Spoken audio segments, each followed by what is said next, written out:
Sige, lahat. Ano, tapos na? Yan nilalagay mo sa dibdib niya, tanggalin mo. Bunutin mo nga yung nilagay mo dyan sa ulo niya. Bunutin mo nga. Lahat na nilagay mo sa ulo niya, kahit mga engkanto pa yan, o kaluluwa pa yan, palabasin mo sa ulo niya, tapos kunin mo yung orasyon mo, punitin mo. Kunin mo orasyon mo, punitin mo. Nakakaintindi ka naman pala ng Tagalog. Kunin mo orasyon mo, punitin mo. Matigas ang ulo nito. Sabi mo nga sa kanya, ayun o, may sungay. Kunin mo orasyon mo, punitin mo. Kunin mo na yung orasyon mo. Punitin mo. Ano yung orasyon mo? Kunin mo. Pag hindi, ipihitin nyo. Pag ayaw niya kunin. Kunin mo. Ano? Kita. Sige, ipitan mo. Magpupunta ka namin mainit. Ipitan mo. Sige, ipitan mo. Sige, ipitan mo. Kunin mo orasyon mo, punitin mo. Kunin mo orasyon mo, punitin mo. Kunin mo orasyon mo, punitin mo. Sabi mo sa kanya, kunin niya orasyon niya, punitin niya. Ayaw? Yung dalawa, ipitan mo yung dalawa. Matigas to ah. Sige, babaklasan natin ang tangan yan. Tatanggalin ko lahat ng tangan mo. Ano, tatanggalin ko tangan mo o pupunitin mo yan? Ano man ang inyong mga hawak na tangan ay mawawasak. Poof! Poof! Poof! Tignan natin kung magagamit mo yan anting-anting mo ngayon. Ayan na, nagalaw na siya. Okay, kunin mo yan ang orasyon mo, tapos punitin mo. Hindi mo magagamit yung orasyon mo, sinabi ko sa'yo. Poof!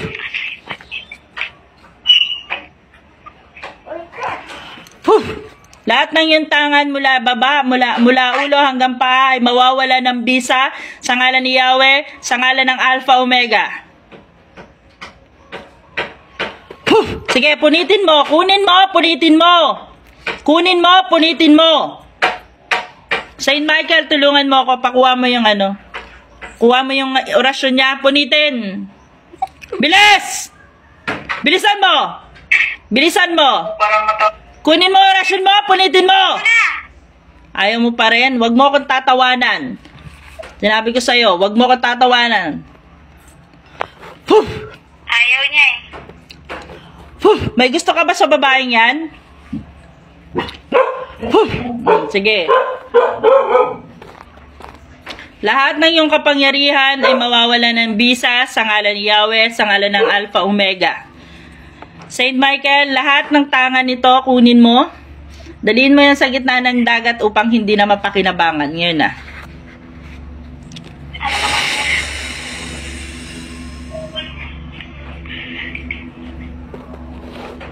Tignan natin kung magamit mo pa yan. Hindi mo na magagamit yan. Ano? Babaklasin mo yung orasyon mo o hindi? Babaklasin mo orasyon mo o hindi? Ano? Ano? Orasyon mo! Aray! Pa! May gusto ka ba sa babaeng yan kaya yan pinapahirapan mo? May gusto ka ba sa kanya kaya siya pinapahirapan mo? May gusto ka sa kanya? Sige, sabihin mo sa akin. May gusto ka ba sa kanya? Baka sakaling matulungan kita. May gusto ka ba sa kanya? Tanongin mo sa kanya. May gusto ka daw ba kay Dayan? At may pumahirapan mo siya. Ayun, oo daw. Ano meron? Eh, bakit mo ginagawa ng ganyan? Imbis na ligawan mo na lang.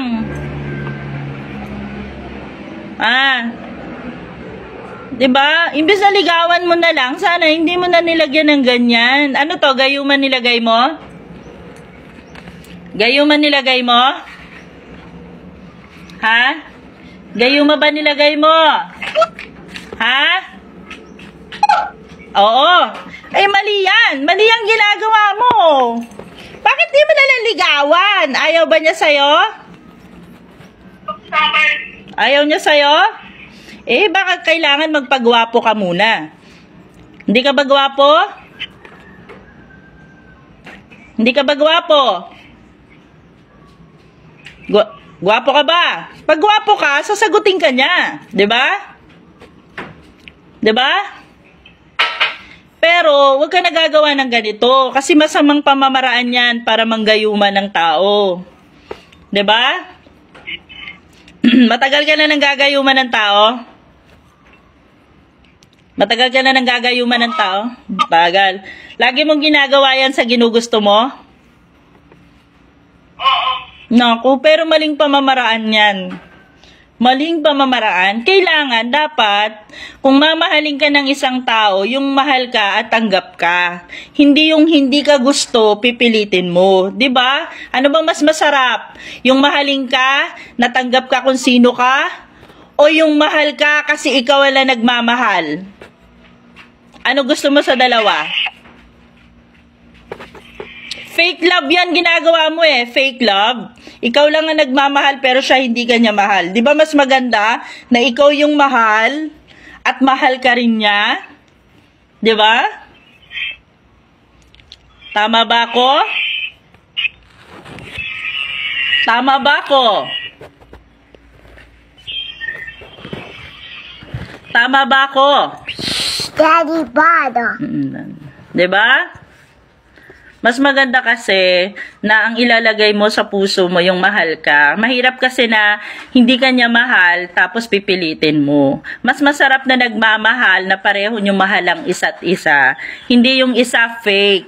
Huwag kang mag-alala kasi ang Diyos may nakatapat para sa'yo. Huwag mong pipilitin ang isang tao na hindi ka namang gusto. Daddy Bada. Go. Daddy Bada. Daddy bad, ha? Okay ba sa'yo yan? Tanggalin mo na yan. Kawawa naman yung babae. Merong nakatapat para sa'yo kasi may nakatadhana para sa'yo para mahalin ka. 'Di ba? 'Di ba? Sisirain ko yung gayuma mo. Naintindihan mo? Diyos ay nagbigay ng laya sa tao. Sino man ang sumira ng kalayaang ito, sa pamamagitan ng gayuma ay wasakin naman dirigmang anghel ng Diyos. Asehaks, atadax, abotax, asaatax, buksatubuksub, perdesyon ox, epectus maledictus, huminus. Asehaks, atadax, abotax, asaatax, buksatubuksub, perdesyon epectus maledictus, hominus. Asehaks, atadax, abotax, asaatax, buksatubuksub, perdesyon ox, epectus maledictus, hominus. Pasensya ka na. Mali ang ginagawa mo. Naintindihan mo? Naintindihan mo ba? Hanapin mo na lamang ang tunay na magmamahal sa'yo. Mas magandang mahalin ka dahil gusto ka, hindi dahil minahal ka, dahil ginawan mo ng orasyon. Mali yun. Gaano man kapangit, gaano man kagwapo ang isang tao, may babaeng nakatadhana para sa kanya. Naintindihan mo, kuya? Humingi ka na ng tawad sa Diyos. Humingi ka ng tawad sa Kanya sa ginawa mo. Sapagkat may pag-asa ka pang magbago.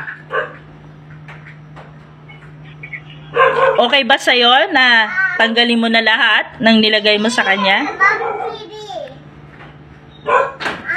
Punitin mo na yung orasyon mo. Hindi maganda yan.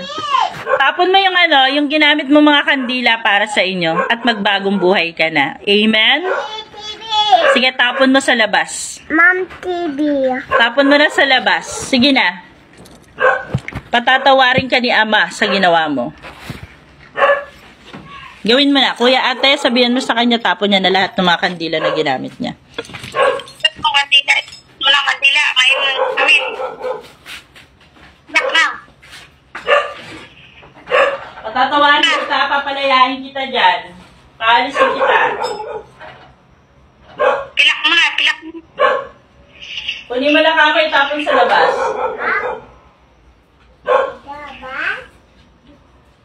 Ginagawa niyo na ba, te?